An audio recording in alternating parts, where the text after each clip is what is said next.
ಯಾವಾಗ ಕಾಂಗ್ರೆಸ್ಸಿಗೆ ಬೈಬೇಕು, ಯಾವಾಗ ಶರಣ ಪ್ರಕಾಶ್ ಅವರಿಗೆ ಬೈಬೇಕು, ಯಾವಾಗ ಪ್ರಿಯಾಂಕಿಗೆ ಬೈಬೇಕು, ಅವಾಗ ಮಾತ್ರ ಬಾಯಿ ತುಂಬ ಮಾತುಗಳು ಬರ್ತಾವೆ, ಬಾಯಿ ತುಂಬ ಮಾತುಗಳು ಬರುತ್ತೆ ಅವರಿಗೆ.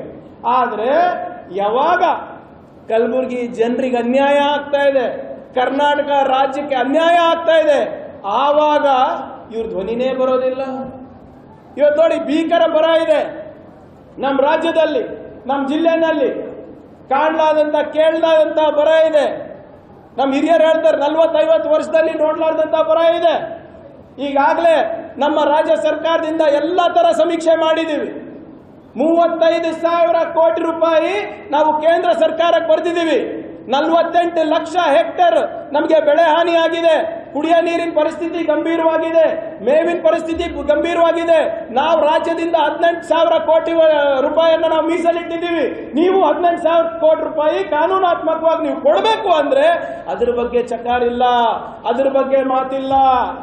ಆದ್ರೆ ಅದೇ ಪ್ರಶ್ನೆ ಮಾಧ್ಯಮದವರು ಪ್ರಿಯಾಂಕ್ ಖರ್ಗೆ ಬಗ್ಗೆ ಕೇಳಿದ್ರೆ ಚಾಪ್ಟರ್ಗಳು ಬರ್ತಾವೆ, ಅಧ್ಯಯನ ಮಾಡ್ದಂಗೆ ಹೇಳ್ತಾರೆ. ಆದ್ರೆ ಕೇಂದ್ರ ಸರ್ಕಾರದಿಂದ ಬರಬೇಕಾಗಿರುವ 18,000 ಕೋಟಿ ರೂಪಾಯಿ ಬಗ್ಗೆ ಕೇಳಿದ್ರೆ ಬಾಯಿಗೆ ಬೀಗ ಬಿದ್ದಿರ್ತದ, ಬಾಯಿಗೆ ಜಿಪ್ ಹಾಕೊಂಡ್ಬಿಡ್ತಾರೆ. ಹಿಂಗೆ ಉದ್ಯೋಗ ಖಾತ್ರಿನಲ್ಲಿ ಬರ ಬಂದಿದೆ. As per the drought manual of government of India, ಭಾರತದ ಸರ್ಕಾರದ ಒಂದು ಕೈಪಿಡಿ ಇದೆ, ಬರ ಬಂದ್ರೆ ಏನ್ ಮಾಡಬೇಕು ಅಂತ. ಅದರ ಪ್ರಕಾರ ಉದ್ಯೋಗ ಖಾತ್ರಿ ಯೋಜನೆ 100 ಇರೋದು ಆಟೋಮ್ಯಾಟಿಕ್ ಆಗಿ 150 ಆಗಬೇಕು. ಹೌದಾ ಇಲ್ಲ? ನೀವೆಲ್ಲ ಗ್ರಾಮ ಪಂಚಾಯತ್ ಮೆಂಬರ್ಸ್ ಇದ್ರು.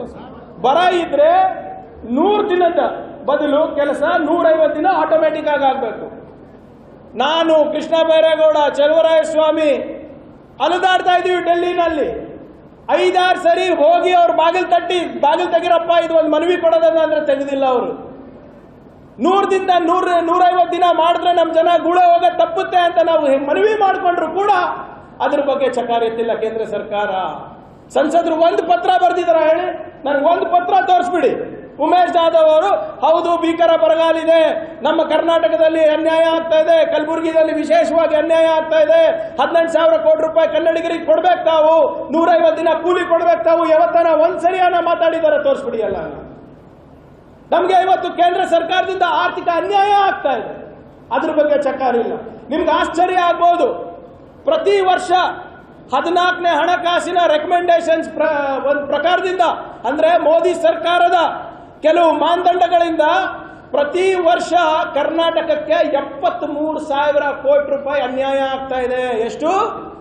73,000 crores, 73,000 ಕೋಟಿ ರೂಪಾಯಿ ನಮಗೆ ನ್ಯಾಯಯುತವಾಗಿ ಬರಬೇಕಾಗಿರುವ ದುಡ್ಡು ಬರ್ತಾ ಇಲ್ಲ. ಸರಳವಾಗಿ ಹೇಳ್ಬೇಕಂದ್ರೆ, ನೀವು ಕಷ್ಟಪಟ್ಟು ದುಡಿದು ಕೊಡ್ತಾ ಇರುವ ತೆರಿಗೆ ಏನಿದೆ, ದುಡ್ಡು ಏನಿದೆ ಕೇಂದ್ರ ಸರ್ಕಾರಕ್ಕೆ, ಅದು ವಾಪಸ್ ನಮಗೆ ಬರ್ತಾ ಇಲ್ಲ. ಇನ್ನ ಸರಳವಾಗಿ ಹೇಳಬೇಕು ಅಂದ್ರೆ, ಉದಾಹರಣೆಗೆ ಸಂಜೀವ್ ಉತ್ತರ ಪ್ರದೇಶನ ಒಬ್ಬ ಕಾರ್ಮಿಕ, ಇವನು ದುಡಿದು 100 ರೂಪಾಯಿ ಕೇಂದ್ರ ಸರ್ಕಾರಕ್ಕೆ ಕೊಟ್ರೆ ವಾಪಸ್ ಉತ್ತರ ಪ್ರದೇಶಿಗೆ 333 ಬರ್ತಾ ಇದೆ. ಎಷ್ಟು? 100 ರೂಪಾಯಿ ಕೊಟ್ರೆ 333 ರೂಪಾಯಿ ಬರ್ತಾ ಇದೆ. ಅದೇ ನಮ್ಮ ಹನುಮಂತು ಮಧ್ಯಪ್ರದೇಶದಲ್ಲಿ ಕೆಲಸ ಮಾಡ್ತಾನೆ, ಅವನು ದುಡ್ದು 100 ರೂಪಾಯಿ ಕೇಂದ್ರ ಸರ್ಕಾರಕ್ಕೆ ಕೊಟ್ರೆ 292 ರೂಪಾಯಿ ವಾಪಸ್ ಬರ್ತಾ ಇದೆ ಈತನಿಗೆ. ಅದೇ ರೀತಿ ಪಟೇಲ್ ಅವರು ಬಿಹಾರ್ನಲ್ಲಿ, ನೀವೇ ಲಕ್ಕಿನಪ್ಪ, ಪಟೇಲು ಬಿಹಾರ್ನಲ್ಲಿ 100 ರೂಪಾಯಿ ದುಡ್ದುಬಿಟ್ಟು ಕೇಂದ್ರಕ್ಕೆ ತೆರಿಗೆ 100 ರೂಪಾಯಿ ಕೊಟ್ರೆ ಇವ್ರಿಗೆ ಬರ್ತಾ ಇರೋದು 927 ರೂಪಾಯಿ. ಎಷ್ಟು? 927 ರೂಪಾಯಿ. ಒಡಿಶಾದಲ್ಲಿ ಯಾರಾದ್ರೂ ದುಡಿದ್ರೆ ಅವ್ರಿಗೆ ಬರ್ತಾ ಇರೋದು 197 ರೂಪಾಯಿ. ಆದ್ರೆ ಕಮಲಾಪುರ್ನಲ್ಲಿ ನೀವು ದುಡಿದ್ರೆ, ಕರ್ನಾಟಕದಲ್ಲಿ ನೀವು ದುಡ್ದು 100 ರೂಪಾಯಿ ತೆರಿಗೆ ನೀವು ಕೇಂದ್ರ ಸರ್ಕಾರಕ್ಕೆ ಕೊಡ್ತಾ ಇದ್ರೆ ವಾಪಸ್ ಬರ್ತಾ ಇರೋದು ಎಷ್ಟು ಹೇಳಿ? 13 ರೂಪಾಯಿ. ಎಷ್ಟು? 13 ರೂಪಾಯಿ. ಇದಕ್ಕಿಂತ ಅನ್ಯಾಯ ಬೇಕಾ? ನಾನು ಉತ್ತರ ಪ್ರದೇಶಕ್ಕೆ ಕೊಡೋದು ಬೇಡ ಅಂತ ಇಲ್ಲ. ನಮ್ಮ ಕನ್ನಡಿಗರ ಮನಸ್ಸು ದೊಡ್ಡ ಮನಸ್ಸಿದೆ, ಶ್ರಮಿಕರು ನಾವು ಉದ್ಯೋಗ ಸೃಷ್ಟಿ ಮಾಡೋ ಕೆಪಾಸಿಟಿ ನಮಗಿದೆ. ಉತ್ತರ ಪ್ರದೇಶಕ್ಕೆ ಇರ್ತಾ ಇರ್ಬೋದು, ಬಿಹಾರಿಗೆ ಇರ್ತಾ ಇರ್ಬೋದು. ಆದ್ರೆ ನಾವೇನ್ ಹೇಳ್ತಾ ಇದೀವಿ ಅಂದ್ರೆ, ಅವ್ರಿಗೆ ಅಷ್ಟು ಕೊಡೋದು ಬಿಟ್ಟು ನಮ್ಮ ಪಾಲ್ ನಮ್ಗೆ ಕೊಡಿ. ನಾವು ಇನ್ನ ಹೆಚ್ಚು ಇನ್ಫ್ರಾಸ್ಟ್ರಕ್ಚರ್ ಕ್ರಿಯೇಟ್ ಮಾಡ್ತೀವಿ, ಇನ್ನ ಹೆಚ್ಚು ಉದ್ಯೋಗ ಸೃಷ್ಟಿ ಮಾಡ್ತೀವಿ. ಬರೇ ರಾಜ್ಯ ಅಲ್ಲ, ರಾಷ್ಟ್ರ ಕಟ್ಟಕ್ಕೂ ಕೂಡ ನಾವು ಮುಂದಾಗಿದ್ದೀವಿ. ನಮ್ಮ ತೆರಿಗೆ ನಮ್ಗೆ ವಾಪಸ್ ಕೊಡಿ ಅಂತ ಕೇಳ್ತಾ ಇರೋದು. ನೀವು ಯಾರು ನಮ್ಗೆ ಹೇಳಿಲ್ಲ. ನಾವು ಶರಣ್ ಪ್ರಕಾಶ್ ಅವರು ಎಂಟೈರ್ ಕ್ಯಾಬಿನೆಟ್ ಡೆಲ್ಲಿಗೆ ಹೋಗಿ ಪ್ರತಿಭಟನೆ ಮಾಡಿದ್ವಿ. ಯಾವತ್ತನ ಆಗಿತ್ತ ಹೇಳಿ? ಕರ್ನಾಟಕದ ರಾಜ್ಯದ ಇತಿಹಾಸದಲ್ಲಿ ಯಾವತ್ತನ ಇಡೀ ಸಂಪುಟ ಸಚಿವ ಸಂಪುಟ ಹೋಗ್ಬಿಟ್ಟು ಡೆಲ್ಲಿನಲ್ಲಿ ಪ್ರತಿಭಟನೆ ಮಾಡಿದ್ರ? ನೀವ್ ಹೇಳಿದ್ರ ಹೋಗಿ ನಮ್ಗೆ ಕೇಳಿ ಅಂತ? ಇಲ್ಲ, ನಾವೇ ಹೋಗಿದ್ವಿ. ಯಾಕೆ? ನಮಗೆ ಕರ್ನಾಟಕದ ಅಸ್ಮಿತೆ ಬಗ್ಗೆ ನಮಗೆ ಹೆಮ್ಮೆ ಇದೆ. ನೀವು ದುಡಿತಾ ಇರುವ ಶ್ರಮದ ಬಗ್ಗೆ ನಮಗೆ ಬೆಲೆ ಕಟ್ಟೋದು ಗೊತ್ತಿದೆ. ಇದ್ರ ಬಗ್ಗೆ ಉಮೇಶ್ ಯಾದವ್ ಅವರು ಮಾತಾಡಿದಾರಾ? 73,000 ಕೋಟಿ ರೂಪಾಯಿ ಇವತ್ತು ನಮಗೆ ಪ್ರತಿ ವರ್ಷ ಅನ್ಯಾಯ ಆಗ್ತಾ ಇದೆ. 5 ವರ್ಷದಿಂದ ಹಾಕೋದು ಬರ್ತಾ ಇದೆ. 1,90,000 ಕೋಟಿ ರೂಪಾಯಿ ಅಂದಾಜು, ಲಕ್ಷ ಕೋಟಿ ರೂಪಾಯಿ ಅಂದಾಜು ನಮಗೆ ಅನ್ಯಾಯ ಆಗ್ತಾ ಇದೆ. ಇದ್ರ ಬಗ್ಗೆ ಮಾತಾಡೋದಿಲ್ಲ.